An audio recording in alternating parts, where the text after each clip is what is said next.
It is your Classic Metal Show right here on the ClassicMetalShow.com. That is Wasp from the Unholy Terror release. I played that in commemoration of 15 years since the terrorist attacks on the World Trade Center. Wow. As of today, I guess in some parts of the country. Isn't that crazy? 15 years? 15 years. That is, wow. It just doesn't seem like it was that long ago. Where were you when you first became aware of what was going on? Tell you exactly where I was, as everybody can. I was at the very bottom of East 9th Street in Cleveland in the Jones Day building.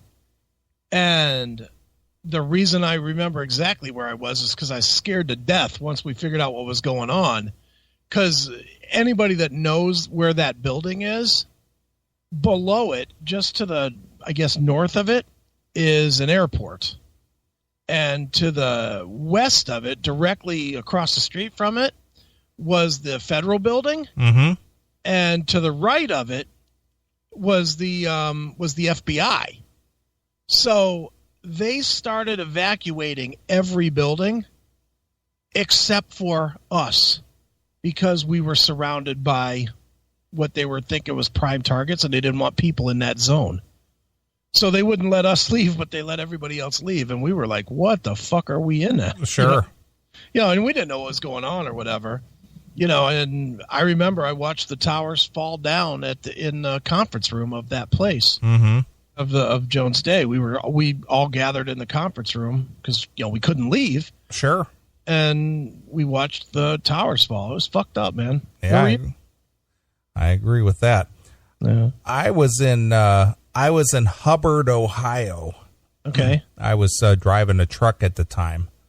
I was driving for FedEx Logistics, which was specialized in on-time freight delivery, and I used to pick up auto production parts for the Jeep Liberty plant in Toledo. Right.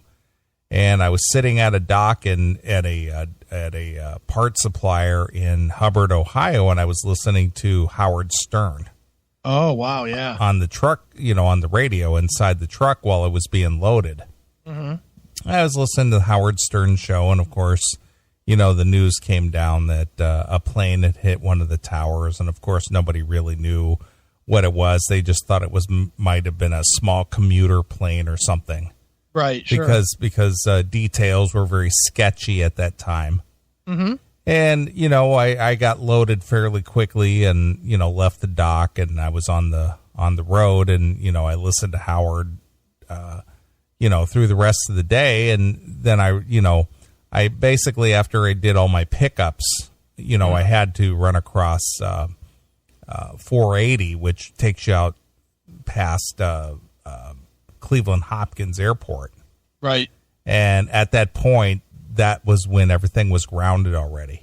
Right, okay. And it was such an eerie feeling for me because there was no traffic on the road. Right. Everybody was just like at home or whatever, and I went past the airport, and all these planes were just sitting on the runway. Right. You could just see them with their the lights just flickering on their tail, all just sitting on the runway, and nothing was moving. It was just the weirdest feeling. Yeah, it was crazy. And I drove, I took my trailer to Toledo, and I turned around and came back, and it was just a weird. It just felt like the whole world had just came to a screeching halt. It did, And I was out on the road all day, running basically across Ohio and then back across Ohio back to Akron. Right. And it was just very odd. And then that was the same week as my very first Classic Metal Show night out. Yeah, that's right. Which we had at Ron's Crossroads, which is no longer there. Right. I mean, this happened, and my show was scheduled for Friday, which was 4 days later, 14 or 3 days later, whatever. Right. And it kind of stymied the turnout. I mean, there was a turnout, but it wasn't quite what I had hoped. That kept me home. Yeah. But I was supposed to be there and I stayed home because I was like, I can't go. You remember, man? Everybody was talking about you don't want to be anywhere in public. Yeah.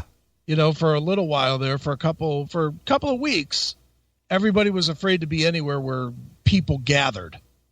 Like that was going to be a target. Sure.